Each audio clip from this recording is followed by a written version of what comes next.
Why is it that for the same North Atlantic lobster, just caught in Canada or the US, the price can be double?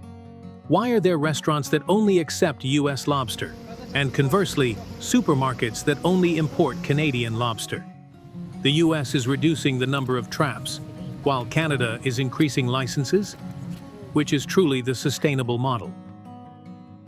Although separated by just a line on the map, these two exploitation models are creating a silent race, not just about production volume, but about who controls the ocean better. This video will help us answer: what makes the difference between the two exploitation systems when the starting points are only a few hundred nautical miles apart? What is the reason Canada stands out with its live lobster chain, while the US leads in processing industrialization?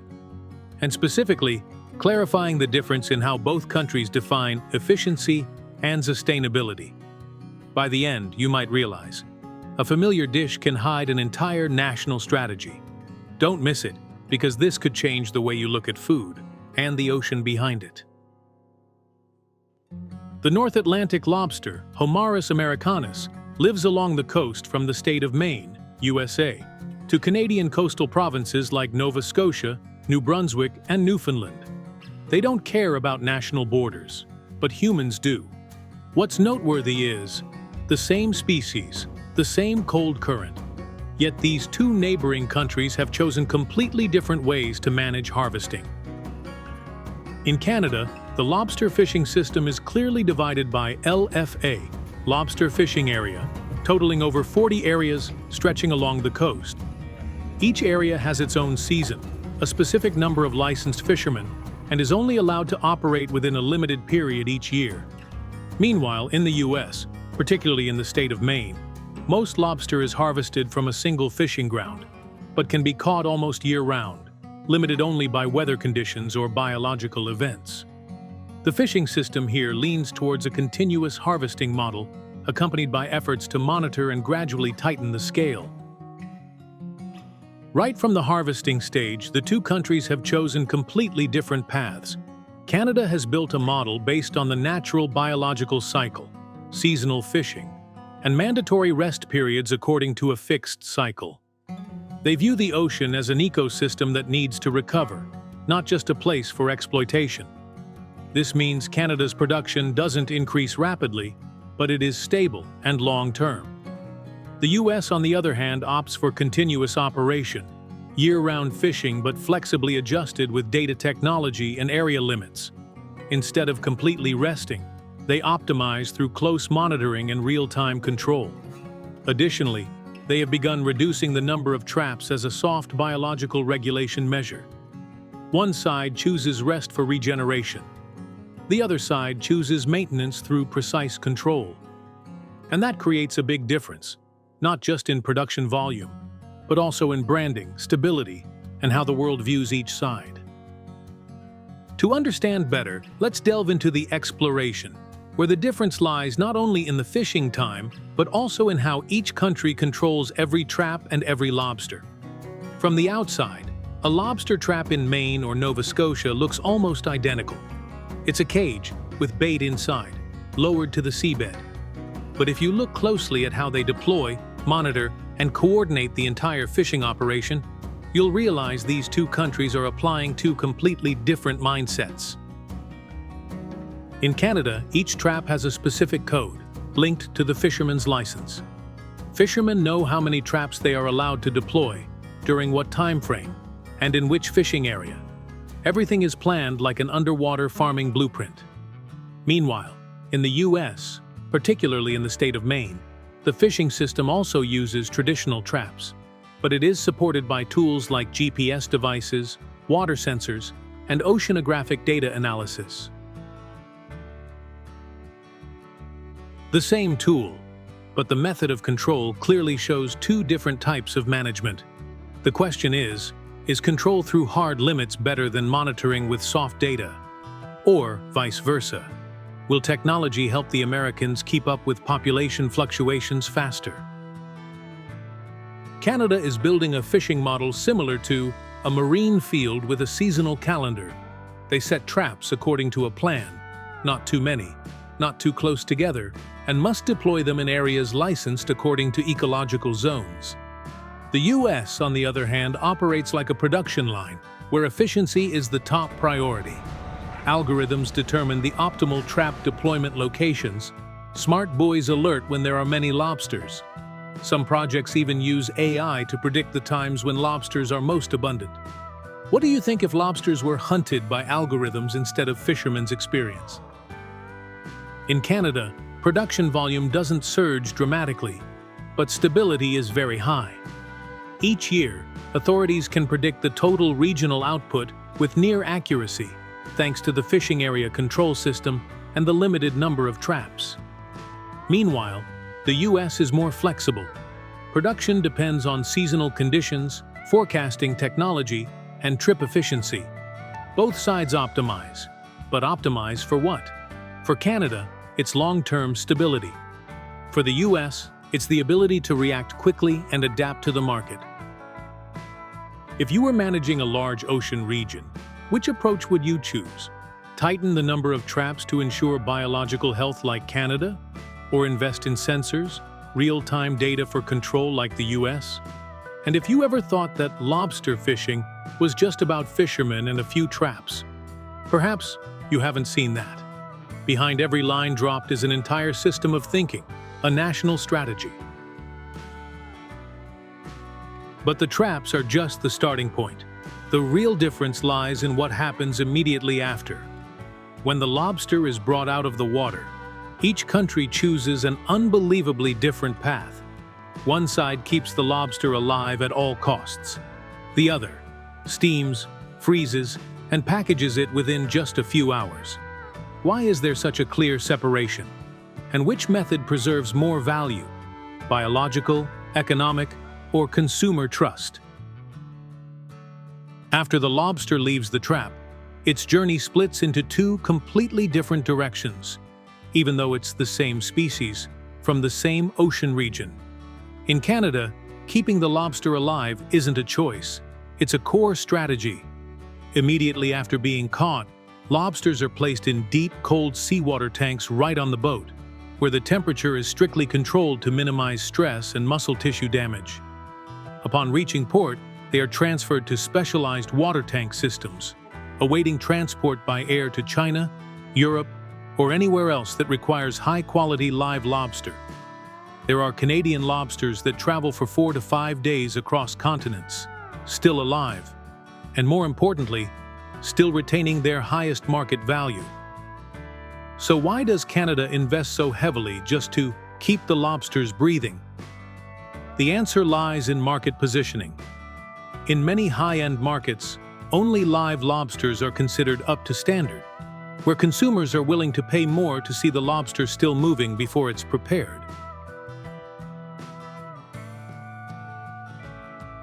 Meanwhile, in the US, especially in Maine, lobsters are also exported live and are one of the state's most valuable seafood commodities.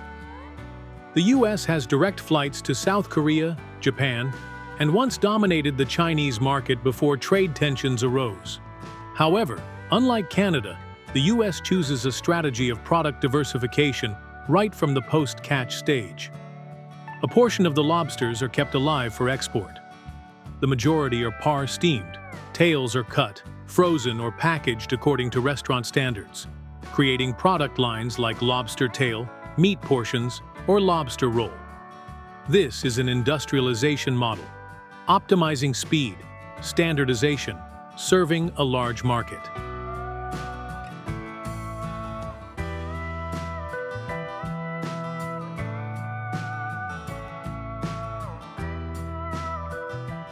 Both countries have strong post-catch processing capabilities, but they choose to go in very different directions. Canada focuses maximally on the image of live lobster, associated with premium quality and transparent traceability. The US chooses flexibility, keeping a portion for live export, while also developing processed products to expand domestic and international market share. And the paradox is, Canada exports less, but is often associated with the brand of expensive live lobster. The US exports more, but the majority is in the form of processed products.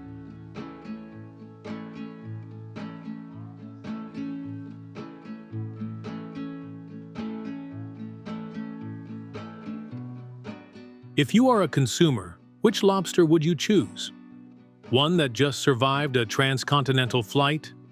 Or a piece of steamed, flash-frozen lobster meat? Convenient, clean, and always ready. But what makes the race truly intense is not in how the lobster is processed. It's in how each lobster is registered. This is when you will see. How does Canada trace each lobster back to the exact ocean coordinates? And why do many U.S. lobsters, after leaving Maine, appear on the Chinese market with Canadian labels? A lobster, after being caught, whether live or pre-processed, is only truly valuable when people know where it came from, who caught it, and through what process. And at this stage, the identity of the lobster becomes what determines the standing of the nation behind it.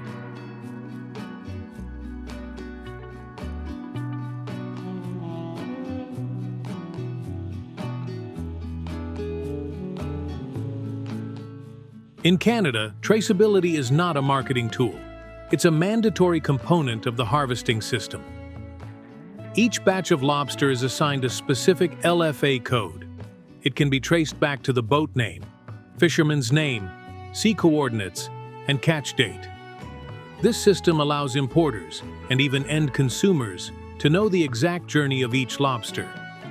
This helps Canada create a transparent and trustworthy image, especially in the context of Asian markets increasingly valuing hygiene standards and origin information. And thanks to this very system, Canada has become a country exempt from tariffs when exporting live lobsters to China, a leading global consumer market.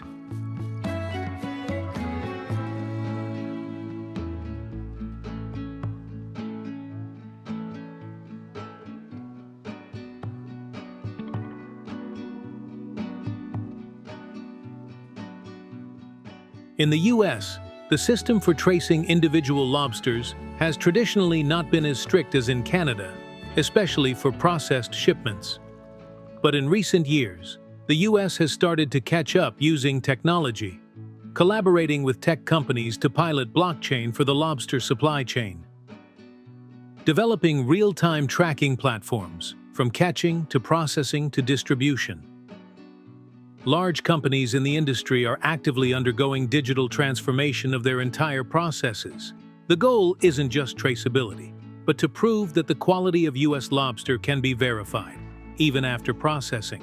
However, this system has not been uniformly adopted across the entire industry, making it difficult for the U.S. to access markets requiring strict traceability, particularly China.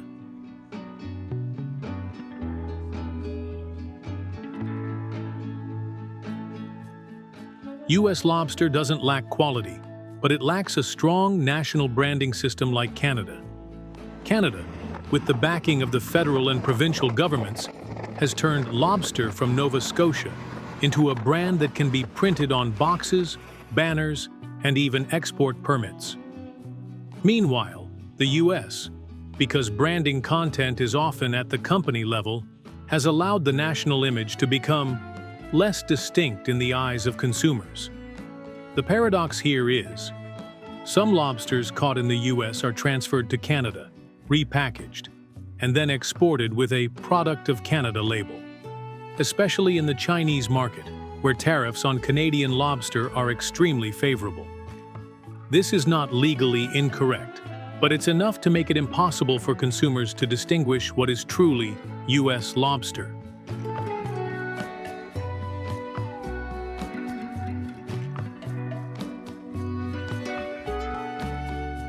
What do you think if the lobster you are eating in Tokyo or Beijing is labeled Canada, but was actually caught in Maine?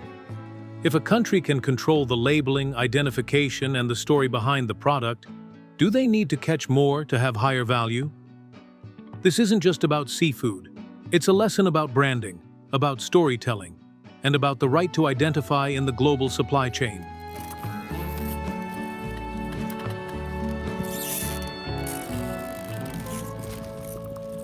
But there is still a deeper layer to this contrast. Because the definitions of efficiency and sustainability in Canada and the US turn out to be completely different. One side views biology as central. The other side views the ability to meet market demand as a priority. When two countries talk about sustainability, but choose two entirely different paths to achieve it, and you might have to ask yourself, what is truly sustainable?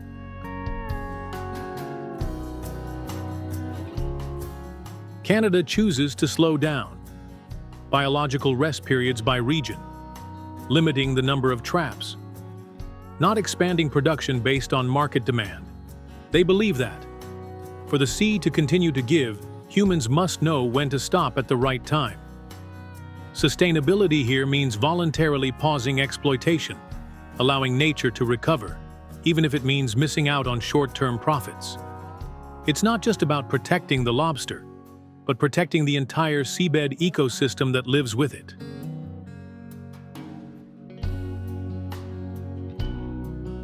The US, on the other hand, doesn't believe that we need to stop completely. They believe in the ability to monitor populations in real time. They believe that with enough data, we can make adjustments without stopping. They don't oppose exploitation, but learn how to control the pace of exploitation, so it doesn't exceed the capacity for regeneration. For the US, sustainability doesn't mean stopping, but extending the system's operational capacity in a balanced way. Both models are aimed at a future of long-term exploitation, but one side believes in natural boundaries that need to be respected. The other side believes in humanity's ability to intervene and control. And the bigger question is, will nature accept control, or will it only recover when humans are willing to take a step back? Which model do you lean towards? Optimal efficiency or long-term biological stability? Is it possible to combine both? Or will reality force each country to choose a strategy that fits its unique climate, market, and culture? Share your perspective below, because this isn't just a story about lobsters. It's about how humanity is redefining its relationship with the sea. Hit like if you found this content valuable. And don't forget to subscribe to the channel, so you don't miss the next journeys in the world of modern agriculture and fisheries. See you in the next video.